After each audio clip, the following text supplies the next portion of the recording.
بچوں کا ادب 2000 سے 2022 تک۔ سن 2000 کے بعد دنیا جس تیزی کے ساتھ تبدیل ہوئی اس کا اندازہ ہی شاید کوئی لگا سکے۔ سائنس اور ٹیکنالوجی کے انقلابات کے ساتھ ساتھ سیاسی طور پر پوری دنیا متاثر ہوئی۔ جدید سائنس و ترقی کے ذرائع نے بھی دنیا بھر میں موجود بچوں کے ادب تک رسائی میں اضافہ کر دیا ہے۔ امریکہ سے شائع ہونے والے ہائی لائٹس میگزین کے اثرات ہمیں مقامی پرچوں میں نظر آنے لگے ہیں۔ بچوں کے رسائل میں رنگین صفحات بڑھنے لگے اور کہانیوں کے موضوعات کے ان رجحانات نے تنوع اختیار کر لیا۔ بچوں کے ادب میں کتابوں نے جہاں بچوں کے مطالعے کی رغبت کو مثبت سرگرمیوں میں ڈھالا، وہیں رسائل کے اشاعت بچوں کے مطالعے کو مہمیز دینے کا باعث بنی۔ ان رسائل میں شائع ہونے والی کہانیاں، نظمیں، انعامی سلسلے، سرگرمیوں نے نئی نسلوں کو محظوظ کیا اور ان کی اخلاقی تربیت کی۔ چونکہ ہمارا جائزہ 2000 کے بعد کے دور پر مشتمل ہے، اس لیے جب 2000 کے بعد بچوں کے ادب کا جائزہ لیتے ہوئے بچوں کے رسائل کو دیکھتے ہیں تو پتہ چلتا ہے کہ اس دوران بچوں کے کم و بیش 79 رسائل شائع ہوئے، جن میں بیشتر رسائل زمانے کی نظر ہو کر بند ہو گئے۔ ان رسائل میں تعلیم و تربیت، ماہنامہ نونہال، ماہنامہ ساتھی کو ہم بچوں کے نمائندہ رسائل کے طور پر لے سکتے ہیں، جنہوں نے اپنی مستقل اشاعت کے ذریعے بچوں کی تعلیم و تفریح کا خیال رکھا۔ اگر ہم ان 3 رسائل کے مندرجات دیکھیں تو تعلیم و تربیت سب سے قدیم رسالہ ہے جو مسلسل اپنی اشاعت برقرار رکھے ہوئے ہے۔ تعلیم و تربیت کے موجودہ مدیر ظہیر سلام ہیں، جو اس رسالے کے ناشر بھی ہیں۔ اسی طرح رسالے کے ادارتی معاملات کو اسسٹنٹ ایڈیٹر عابدہ اصغر دیکھتی ہیں۔ تعلیم و تربیت میں کہانیوں مضامین کا معیار اس طرح کا نہیں ہے جیسا ہم 2000 سے قبل یا اس کے چند برس بعد تک دیکھتے ہیں۔ بچوں کے بڑے ادیب تعلیم و تربیت میں کبھی کبھار تو نظر آتے ہیں، مستقل نہیں لکھتے ہیں۔ طباعت کے لحاظ سے بھی تعلیم و تربیت 90 کی دہائی کا معیار برقرار نہیں رکھ پایا ہے، حالانکہ طباعت کے میدان میں جدید مشینوں کے آ جانے سے بہت فرق پڑا ہے۔ تعلیم و تربیت کا سائز ساتھی اور ہمدرد نونہال کے مقابلے میں بہت بہتر ہے۔ 1953 سے شائع ہونے والا ہمدرد نونہال اس وقت پوری آب و تاب کے ساتھ شائع ہو رہا ہے۔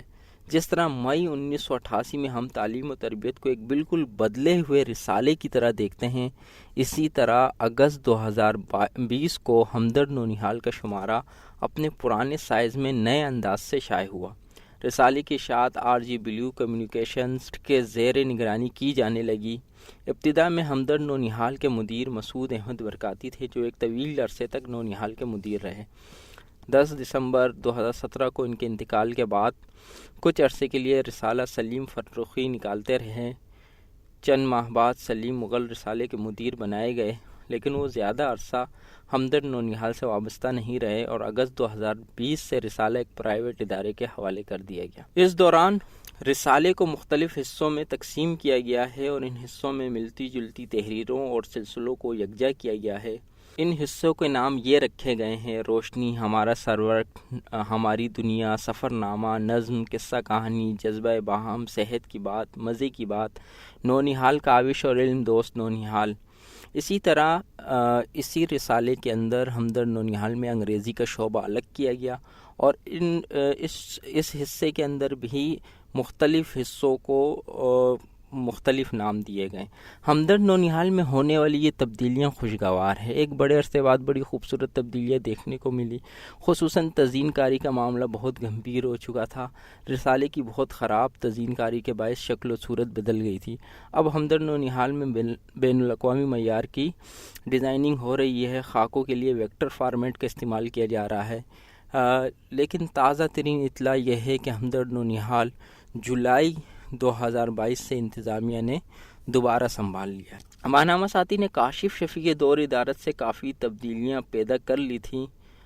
جہاں کہانیوں و مضامین میں منفرد خیال پیش کیے گئے، وہیں طباعت کے میدان میں بھی ماہنامہ ساتھی میں ہمیں تبدیلیاں نظر آتی ہیں، اور اس سلسلے کو نجیب احمد حنفی نے آگے بڑھایا اور رسالے کو نئی جہتوں سے روشناس کیا۔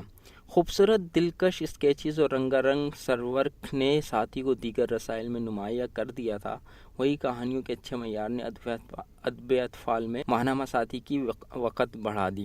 ماہنامہ ساتھی نے اپنے موضوعاتی خاص شماروں کی روایت برقرار رکھی۔ جولائی 2021 میں ماہنامہ ساتھی نے ملکی صورتحال کے پیش نظر گھبراہٹ نمبر کا اجرا کیا، لیکن اس خاص شمارے میں بچوں کی مزے کی گھبراہٹوں کا ذکر ہے۔ کتابوں کی اشاعت کے حوالے سے مختلف اداروں نے بچوں کے لیے دلچسپ کتابیں شائع کی۔ ہر بڑے ادارے نے بچوں کے لیے الگ سے کتابوں کی اشاعت کا اہتمام کیا۔ 2000 سے قبل شیخ غلام علی اینڈ سنز اور فیروز سنز جیسے بڑے ادارے بچوں کے ادب پر چھائے ہوئے تھے، لیکن نئی صدی کے آغاز کے بعد ان اداروں کی چمک ماند پڑ گئی اور یہاں پرانا اسٹاک بیچنے پر اکتفا کیا جانے لگا۔ نئی کتابوں کو شائع کرنے کے بجائے یہ کیا گیا کہ پرانے ٹائٹلز کو دوبارہ شائع کیا جانے لگا۔ نئی کتابوں کی اشاعت کم ہو کر رہ گئی۔ شیخ غلام علی اینڈ سنز نے بچوں کے لیے نئی کتابوں کی اشاعت میں کمی کر دی ہے، لیکن بچوں کے لیے اس ادارے کے تحت معروف مصنفین کی کتابوں کی مشہور زمانہ سیریز شروع کی گئی تھی۔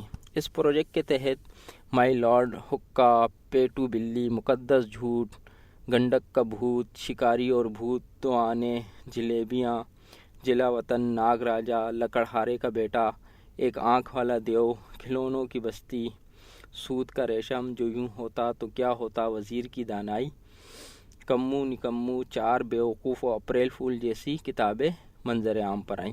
یہ کتابیں آج بھی کتب میلوں کے انعقاد کے موقع پر فروغ ہوتی نظر آتی ہیں۔ مولوی فیروز الدین خان نے فیروز گروپ سنس قائم کیا اور پہلے فیروز سنس پبلشنگ ہاؤس کی بنیاد رکھی۔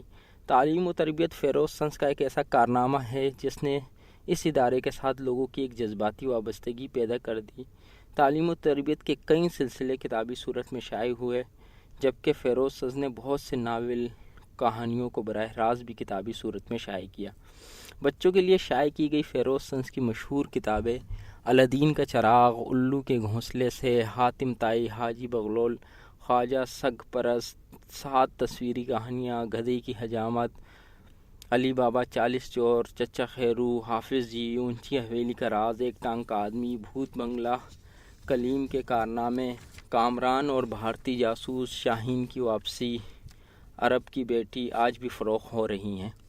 فیروز سنس کی ان کتابوں کو مکتبہ جدید احمد عدنان طارق کے توسط سے نئے گیٹ اپ کے ساتھ شائع کر رہا ہے، جس سے ان ناولوں کی مقبولیت کا اندازہ لگایا جا سکتا ہے۔ ہمدرد فاؤنڈیشن پریس نے بچوں کے لیے فیروز سنس کی طرح تقریباً ہر موضوع پر کتابیں شائع کی ہیں۔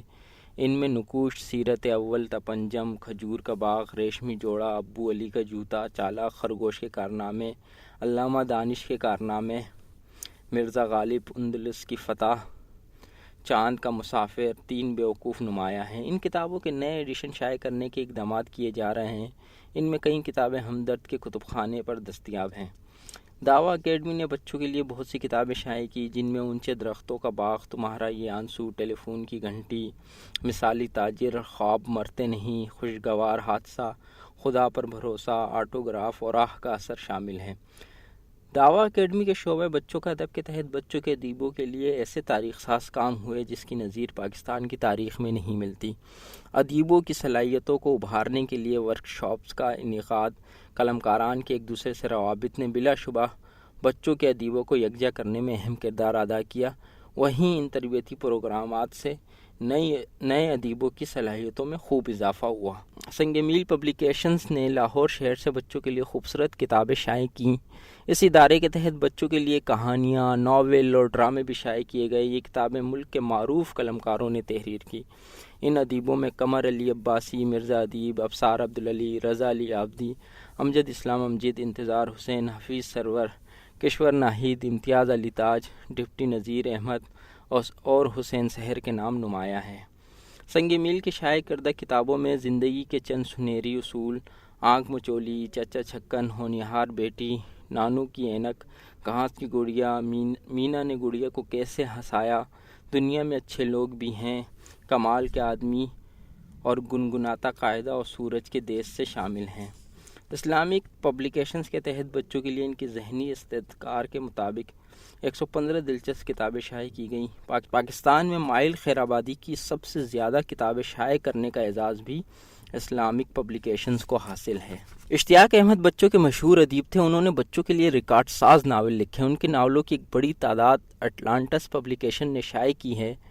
اٹلانٹس نے جہاں اشتیاق احمد کی ناول شائع کیے، وہیں تعلیم و تربیت کے پرانے شماروں کو اسی ڈیزائن کے ساتھ دوبارہ شائع کر کے نئی نسل کے سامنے ماضی کے یادگار جھروکے روشن کیے۔